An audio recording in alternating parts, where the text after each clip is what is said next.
Bonjour, aujourd'hui nous allons faire le bilan, donc la synthèse sur le chapitre synthèse organique.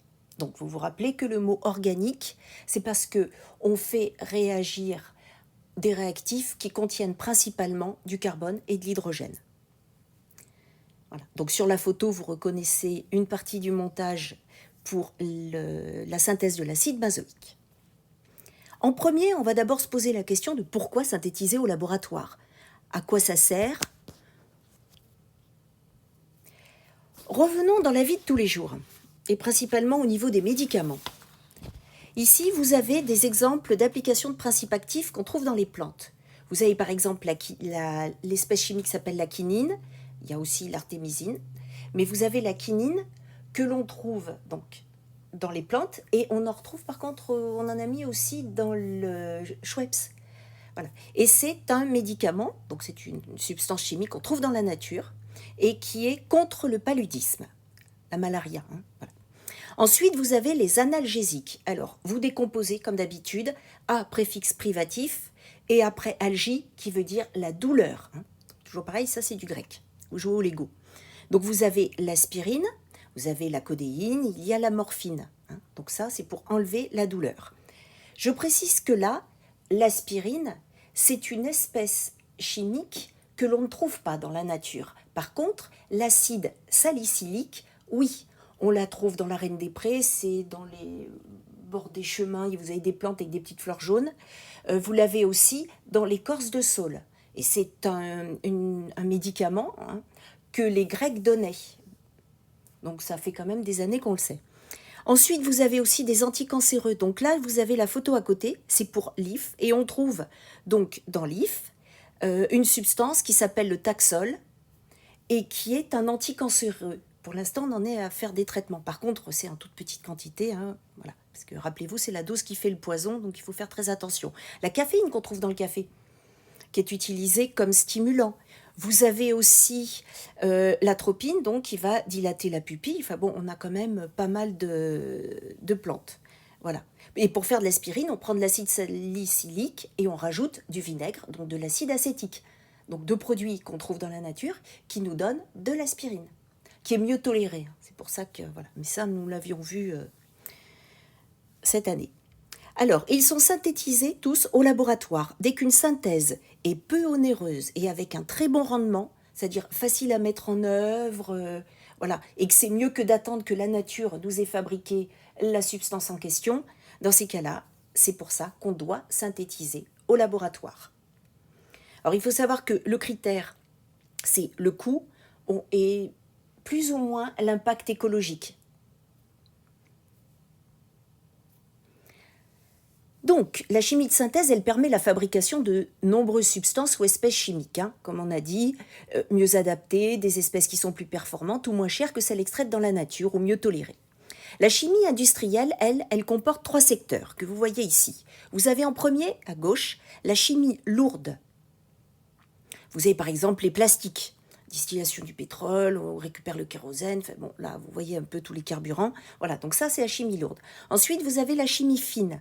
La chimie fine, ça sera par exemple pour la fabrication de l'aspirine ou du paracétamol, qui est aussi une espèce de synthèse, c'est-à-dire qu'elle est synthétisée mais elle est artificielle, comme l'aspirine, parce que les deux n'existent pas dans la nature. Vous pouvez avoir une espèce synthétique naturelle et une espèce synthétique de synthèse artificielle.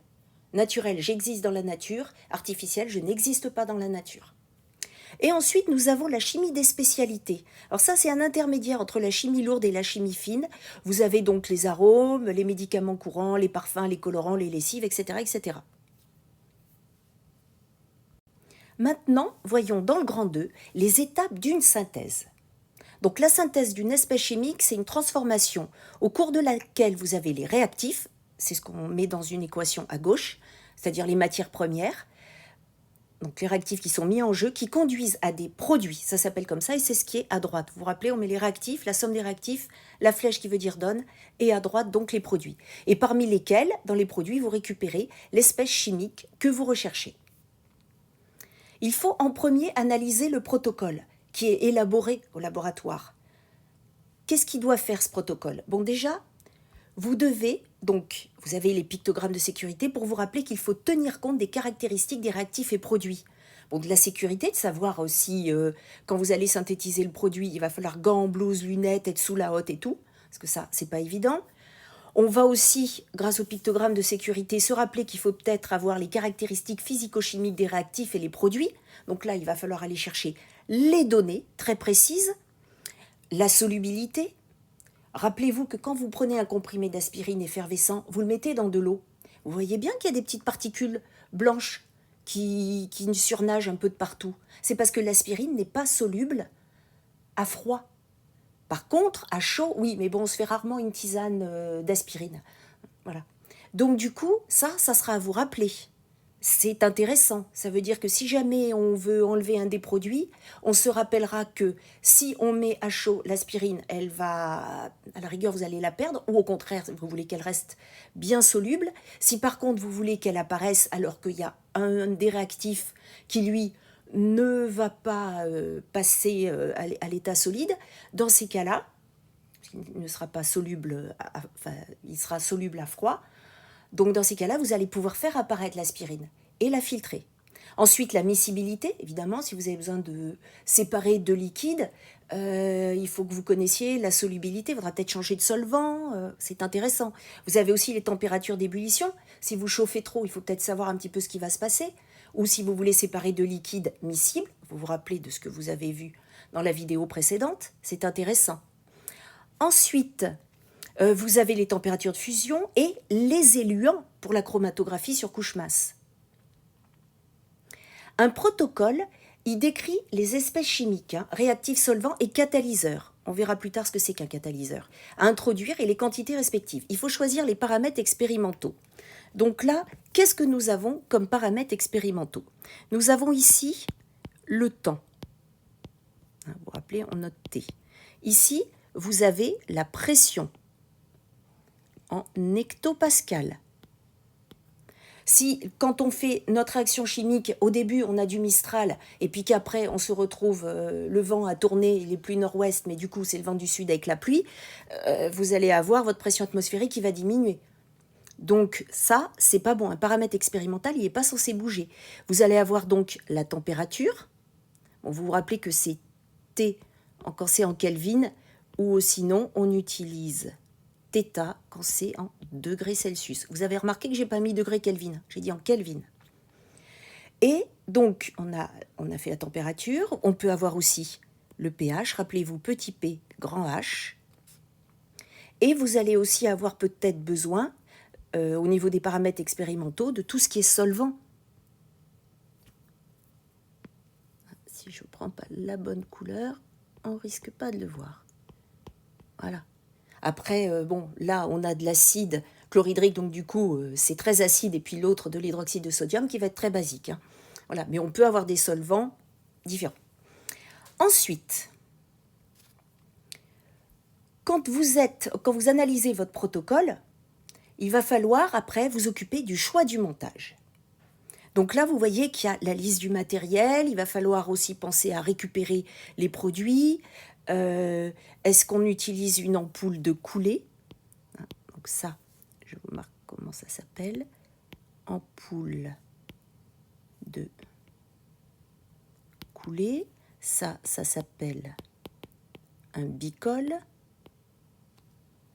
Et ça, c'est donc notre célébrissime bidon de récupération, parce qu'on ne jette pas tout dans l'évier. Voilà. Et là, vous avez donc notre système de filtration sur Büchner. Filtration à vide. Vous vous rappelez aussi de la Very. Ça, c'est juste un rappel. Là, vous n'avez rien à noter et tout. Vous l'avez déjà fait dans le TP précédent. Donc, Very, technique et montage. Bon, connaître la Very, ça, c'est du... On va le mettre comme ça. Ça vous rappellera des souvenirs. Voilà. Ça, vous n'avez pas le choix. C'est du par cœur. Voilà. Comme ça, au moins, vous vous rappellerez bien que n'a pas trop le choix. Et vous, après, il va falloir que vous choisissiez. Vous voyez qu'il y a les techniques d'extraction, parce qu'une fois qu'on a fabriqué, par exemple, de l'aspirine, ben, il faut bien la récupérer. Ensuite, il faut bien vérifier qu'on a bien obtenu que de l'aspirine et qu'il n'y a pas autre chose. Et donc, vous avez aussi à choisir le montage. Donc maintenant, on va vraiment passer au grand 2, c'est-à-dire les étapes et la réalisation de la synthèse. Attention, il y a 5 étapes à connaître et à bien différencier.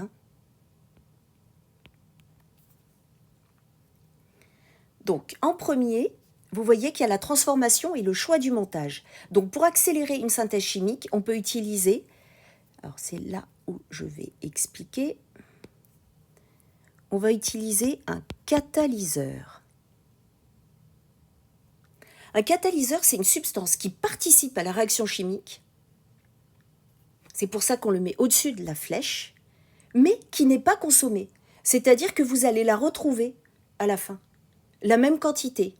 Donc c'est une sorte d'intermédiaire, c'est-à-dire il réagit ponctuellement, mais il revient. Et on le retrouve à la fin. Ça, c'est très pratique. Vous aviez Ziegler et Natta, quand ils ont fabriqué le plastique, le polyéthylène, ils avaient un rendement qui n'était pas terrible. Et tout d'un coup, ils ont eu un très très bon rendement. Il s'avère que les étudiants qui avaient travaillé avec eux, ils avaient mal fait la vaisselle, entre guillemets, ça peut être utile. Et du coup, il était resté une substance qui a été un très très bon catalyseur pour la synthèse du polyéthylène. Donc, bon, ça ne veut pas dire qu'il faut mal faire la vaisselle, mais vous voyez que c'est important. Parce que là, après, ils sont passés à un rendement voilà, très très important. Ensuite,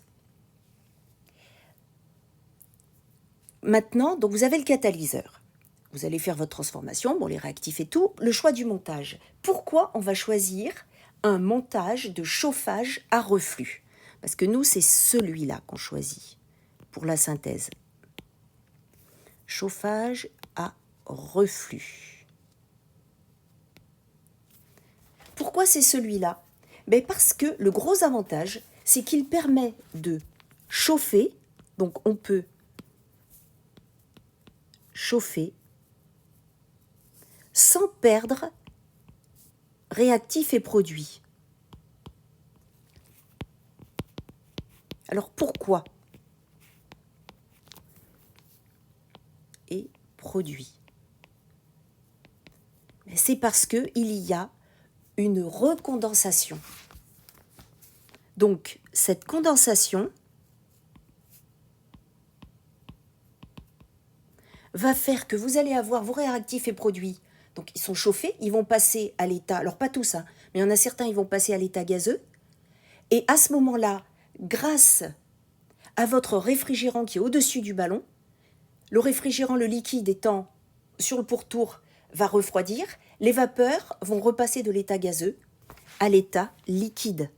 Donc on passe du gaz au liquide. Comme vous avez de la buée sur une vitre, c'est donc la vapeur d'eau qui est dans l'air, qui se condense, qui passe à l'état liquide sur la vitre qui est froide. C'est le même principe. Donc le chauffage à reflux, il permet de chauffer tout en ne perdant pas les réactifs et les produits. Donc il recondense les vapeurs des réactifs et produits, les maintenant ainsi dans le mélange réactionnel. Alors pour la synthèse de l'acide benzoïque, je vous avais fait dessiner tout à l'heure, toujours pareil pour le choix du montage, au lieu de mettre directement le réfrigérant, on est obligé de prendre un bicol et de mettre l'ampoule de coulée. Donc du coup c'est pour ça qu'il y a deux cols. Il y en aura une où il y aura bien aligné à la verticale, donc avec le réfrigérant, et sur le côté vous avez l'ampoule parce qu'on doit rajouter du permanganate de potassium. Et ce qui se passe, c'est que si jamais vous le chauffez un peu trop, ça peut être nuisible, il peut se transformer trop tôt en dioxyde de manganèse. Donc dans ces cas-là, pour éviter tout conflit ou toute réaction parasite que vous ne voulez pas, parce que c'est ça aussi, hein, voilà. Après, on va pouvoir aussi rajouter, par exemple, des grains de pierre ponce, c'est des sortes de petits cailloux. Hein, la pierre ponce, vous savez que c'est une pierre qui a tendance qui flotte assez facilement. Et du coup, ça va maintenir une ébullition assez douce. Voilà, donc ça régule l'ébullition. Maintenant, on va s'occuper du traitement du milieu réactionnel. Voilà, donc ça, c'est pour vous rappeler ça. C'est le montage de distillation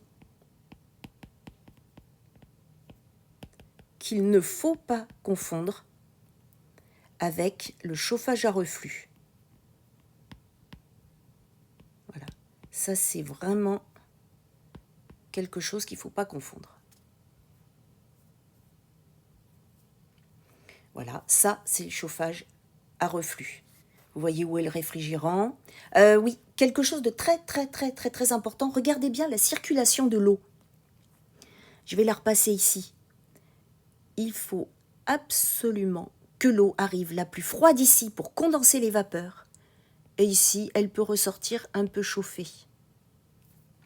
Tandis que quand vous revenez là où l'eau doit être la plus froide, c'est ici. Peut-être changer de couleur.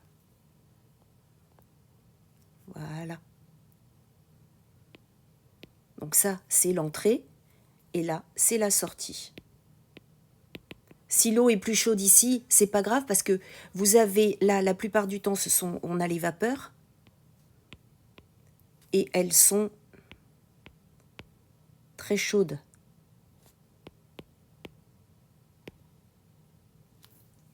Voilà. Alors, on continue. Donc ça, c'est toute la verrerie, ça c'est à savoir. Voilà. Donc on fera suffisamment d'exercices pour que vous soyez au point. Et le mélange réactionnel, ça c'est une astuce. Si vous ne savez pas ce que vous avez mis comme réactif produit et tout, vous ne savez pas s'il y a que des réactifs, que des produits, où on en est, vous mettez mélange réactionnel, c'est toujours juste. Donc ça, c'est vraiment l'astuce à retenir. Alors maintenant, petit b, le traitement du milieu réactionnel. Donc l'extraction, on appelle ça l'isolement. Ça, c'est important. Donc une fois que la réaction est terminée, il faut isoler le produit désiré du milieu réactionnel. N'oubliez pas, par exemple, vous voulez synthétiser, récupérer votre aspirine. Suivant les espèces utilisées et formées, il faut choisir la méthode la plus adaptée pour extraire notre produit. Ça peut être l'ampoule à décanter ou ça peut être la filtration sur Buchner.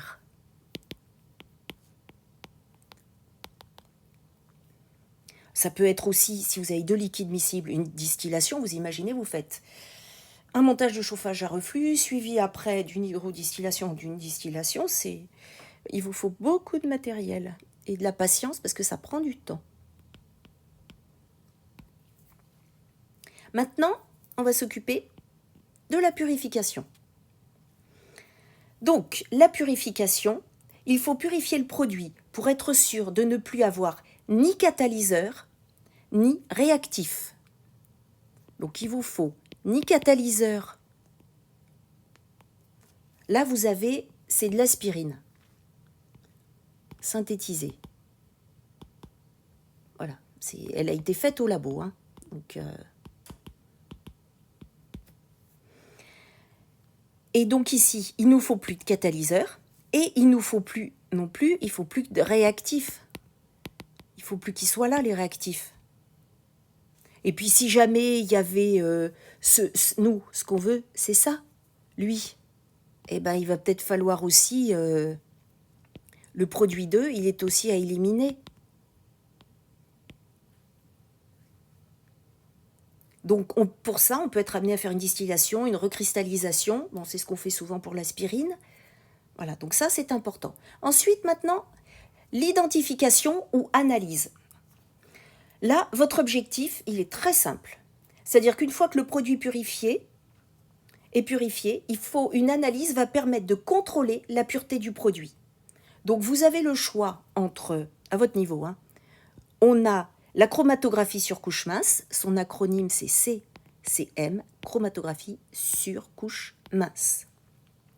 Vous avez, alors la réalisation, nous on n'a pas l'appareil, mais ça va être un spectre infrarouge qui va vous permettre de vérifier si vous n'aviez par exemple, vous êtes sûr d'obtenir un acide alors qu'avant vous n'en aviez pas, et bien dans ces cas-là, le spectre infrarouge sera tout à fait capable de vous montrer la bande caractéristique pour les acides carboxyliques. Et après, ça peut être la vérification de la température de fusion grâce au banc Koffler. Voilà, donc ça, il faut que vous sachiez l'utiliser. Pour les spectres UV, vous le verrez en terminale. Hein. Voilà. Avant, on avait aussi la RMN du proton. Voilà, on a des spectres. Faites attention quand on parle de spectrométrie et spectroscopie. ou spectroscopie. Spectroscopie, vous avez un joli graphe, vous avez des courbes, vous avez quelque chose à analyser.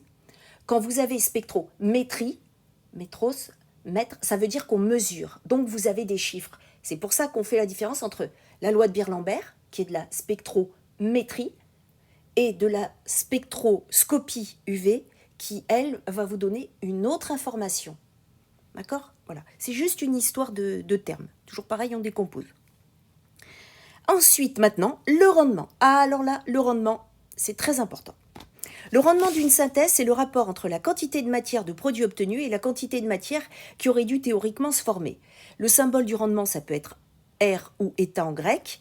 Donc, vous avez à retenir la relation suivante. Donc, R ou état, qui est égal donc à N, on va dire expérimental,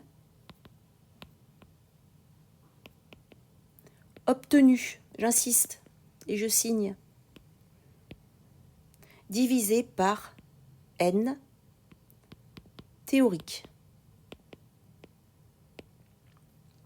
Mais ça peut être aussi égal à, j'ai oublié quelque chose, parce que notre résultat, il faut qu'il soit en pourcentage. Alors on peut aussi l'écrire ou le calculer différemment. Vous utilisez la masse, mais expérimentale, du produit qu'on veut, hein, du produit recherché. Donc, obtenu divisé par la masse théorique. Donc là, vous faites très attention parce qu'il y a des calculs. Il ne faut pas hésiter à utiliser un tableau d'avancement s'il y a besoin. Il vous faut les masses molaires. Donc là, il y a des données à aller chercher. Il vous faut l'équation, parce que si vous voulez utiliser le tableau d'avancement, il faut que vous ayez les coefficients stoichiométriques. Donc il faut savoir aussi équilibrer. Donc, vous voyez que ça vous fait, la plupart du temps, c'est à la fin, et ça vous fait utiliser tout le cours de l'année de spécialité de première. Maintenant, n'oublions pas un petit quelque chose, c'est les unités. Alors, on change de couleur, et on y va. Là, c'est en mol. Ok. Ça aussi. Et bien, des mols divisés par des mols, et ben ça fait rien du tout. Donc, la seule chose pour l'instant, c'est que nous, on sait que ça sera un pourcentage. Et là, c'est une masse en grammes, divisée par une masse en grammes. Vous vous rappelez qu'en chimie, on met plutôt les masses en grammes, parce que vous avez la masse molaire qui est en grammes mol moins 1. Donc, voilà, vous faites bien attention aux unités, hein, de ne pas vous tromper sur un petit détail comme ça. C'est le piège comme d'habitude. Et voilà. Rappelez-vous que l'objectif du chimie, c'est d'obtenir du 100%, parce que ça, c'est fabuleux. Alors bon, on ne l'a pas obligatoirement, parce que vous voyez toutes les étapes qu'il y a. Le temps de faire donc l'extraction, c'est-à-dire l'isolement, après la purification, l'identification. Vous avez, bon, l'identification, si jamais vous voyez qu'il reste encore un des réactifs, à ce moment-là, il faut recommencer la purification, repurifier. Il y a toujours un moment où vous perdez un petit peu, mais plus vous êtes proche des 100 ou à 80% et tout, et là par contre c'est top quoi. D'accord? Donc vous comprenez pourquoi le chimiste il va faire des essais pour pouvoir trouver la meilleure synthèse possible. Ah, j'ai oublié de préciser les difficultés du chapitre. Alors déjà, donc savoir faire un schéma de chauffage à reflux. Oui, il faut savoir expliquer le principe. Ensuite, connaître les différentes étapes et techniques d'une synthèse chimique. Ça, vous êtes obligé de les connaître. Hein. Savoir quand est-ce qu'on utilise ampoule à décanter, etc.